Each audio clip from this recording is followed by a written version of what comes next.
Assalamualaikum warahmatullahi wabarakatuh.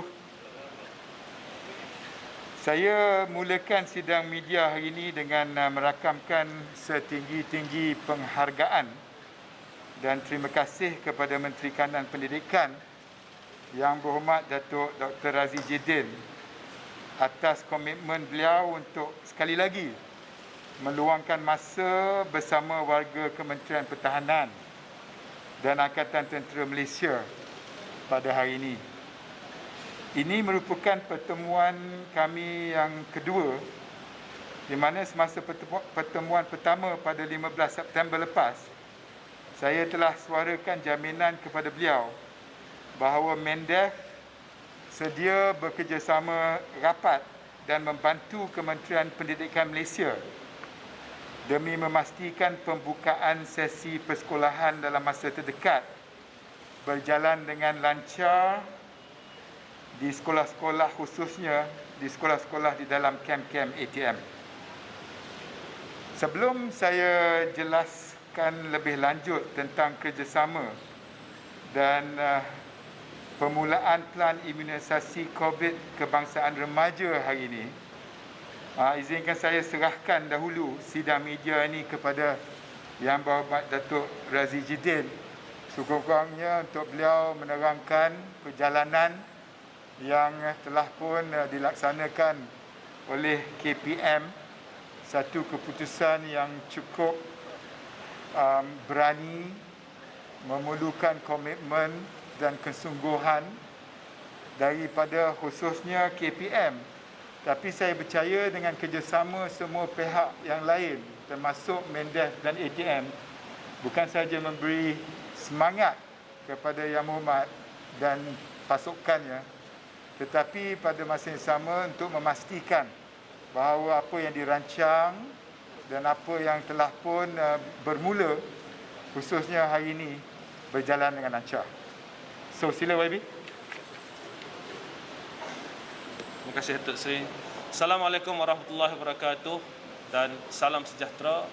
Saya pada tengah hari ini berada di SMK Desa Tun Hussein On yang merupakan salah sebuah sekolah di dalam kem tentera di mana kita bekerjasama rapat dengan pihak Kementerian Pertahanan untuk memastikan supaya sekolah-sekolah ini mendapat yang terbaik.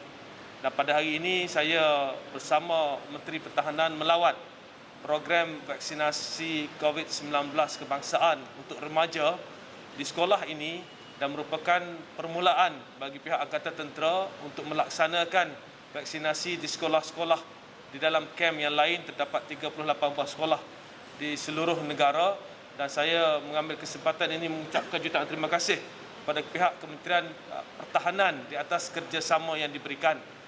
Pagi tadi saya bersama Yang Berhormat Menteri Kesihatan dalam program kick-off, program PIK Remaja di SMK Presin 18-1 Putrajaya.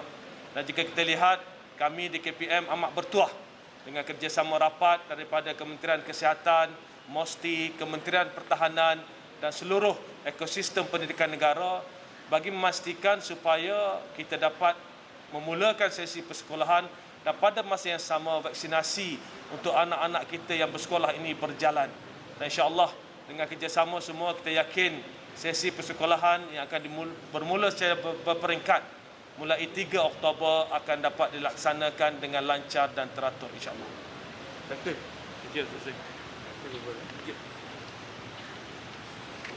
Untuk hari ini sahaja 255 orang pelajar tingkatan 4 dan 5 SMK Desa Tun Hussein On menerima suntikan vaksin Pfizer, manakala baki 675 orang pelajar lagi dijangka selesai menerima suntikan masing-masing pada 24 September 2021.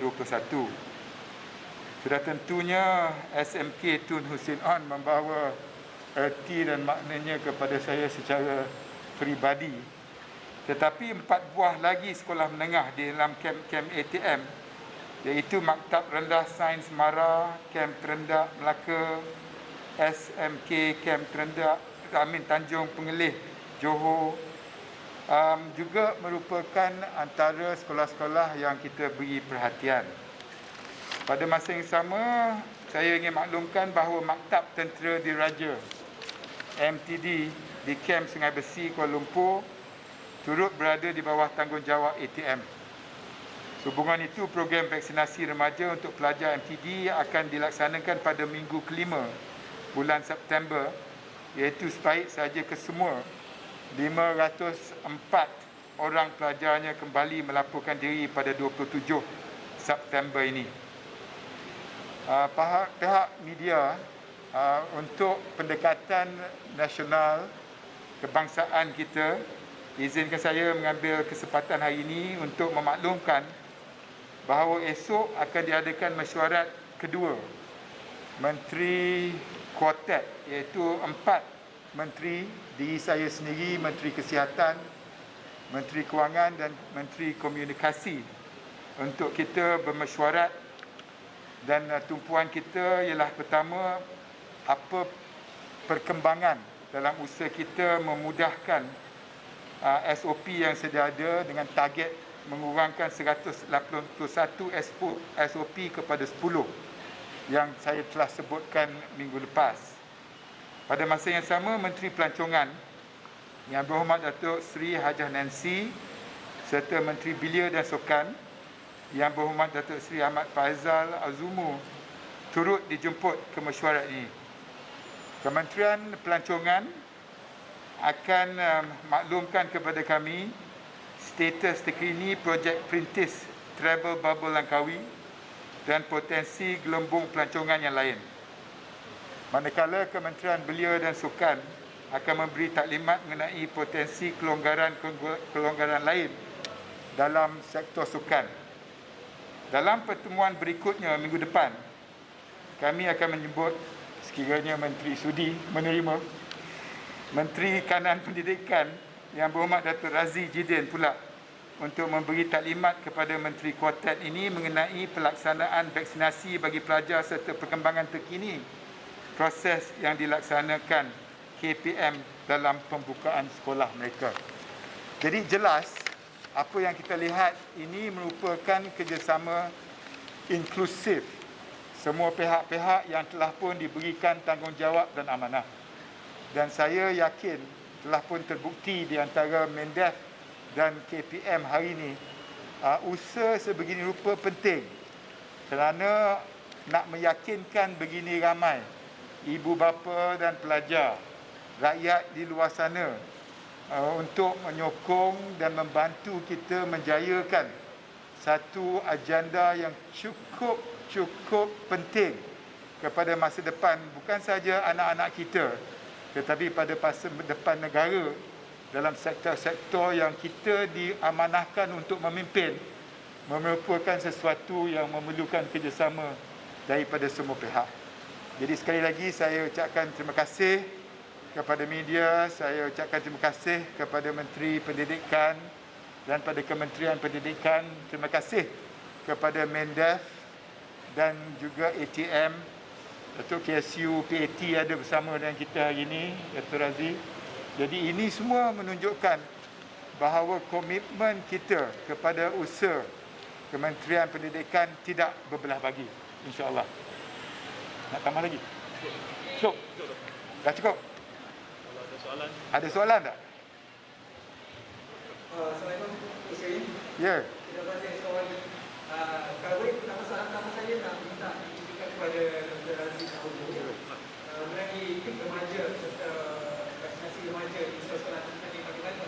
Kalau boleh nak tahu bagaimana Kementerian Pendidikan boleh memberi yang tambahan dan carakan lagi program tersebut. Ya, dalam konteks PIK remaja ini, kami di Kementerian Pendidikan bekerjasama rapat dengan KKM dan juga CITF, ya, serta MOSTI bagi memastikan supaya proses ini dapat dilaksanakan dengan baik.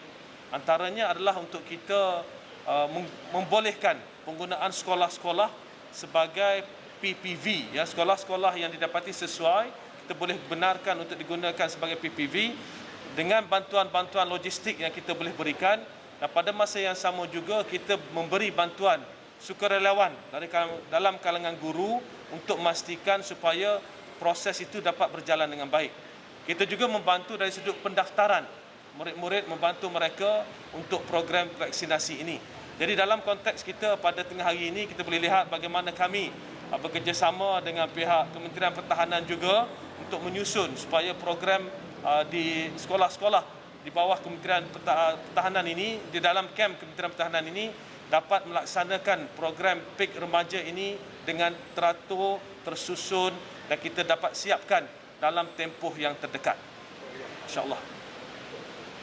Dr. Sim satu ni, kalau boleh mengenai SOP yang akan dijelaskan pada satu setin pada 1/10, adakah mungkin perbincangan juga menyebut ataupun menyentuh tentang kemungkinan pentas negeri? Tentang apa? Pentas negeri. Pentas negeri. Kita tadi ke? Boleh tak cerita? Yang 181 kepada 10 SOP itu menyentuh kepada apa yang telah pun kita umumkan sebelum ini. SOP ini sepatutnya telah pun dimaklumkan kepada orang ramai. Tapi kita faham bahawa begini banyak SOP mengelirukan.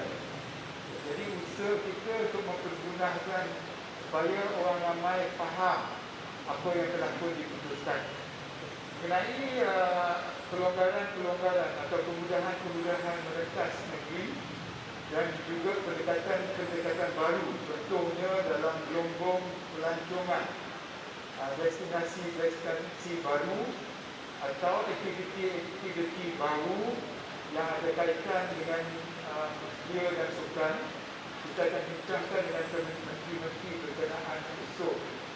Mengenai rentas negeri, dia ada kaitan secara langsung dengan pasar-pasar negara-negara berkenaan, negeri-negeri berkenaan mengikut plan pemulihan. Jadi apa keputusan yang perlu kita buat nanti berhubung kait dengan rentas negeri mesti di bawah semula ke Jabatan Kuasa Khas Pemulihan COVID-19 yang diinstruksikan oleh Yang Amat Berhormat Perdana Menteri sendiri. Tapi syornya datang daripada menteri-menteri yang memimpin dan bertanggungjawab kepada sektor-sektor tertentu untuk dipertimbangkan di peringkat Jawatan Kuasa Teknikal, di peringkat Jawatan Kuasa Menteri Kuatek tadi untuk dipanjangkan dan dibincangkan di tingkat lebih tinggi yang diputuskan oleh Perdana Menteri sendiri. Itu dia ya.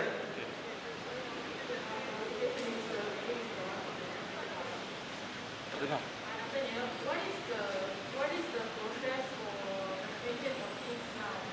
Do they register via MySejahtera or via their schools? Okey, ada beberapa pendekatan yang digunakan dan perkara ini telah dijelaskan oleh KKM berkaitan dengan kaedah yang digunakan.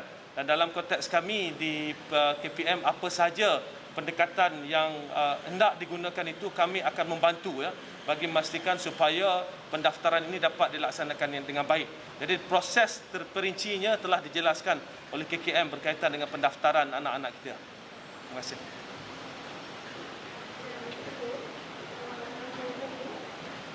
Okey. Right.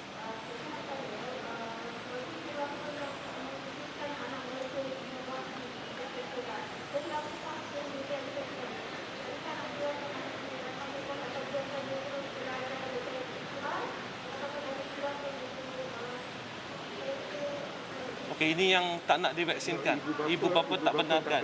Okey, right. Okey, yang perkara ini sebenarnya kita masih lagi melihat apakah perkembangan berkaitan dengan PIK remaja. Kerana program ini baru mula sahaja ya, kick off pagi tadi di seluruh negara, dan sebelum kita membuat sebarang ketetapan, kita perlu melihat apakah keadaannya, bagaimanakah penerimaannya. Dan insya-Allah selepas program PIK remaja ini berlangsung untuk satu tempoh, dari situ kita dapat lihat penerimaan di kalangan ibu bapa dan kita akan perincikan apakah langkah yang terbaik. Terima kasih.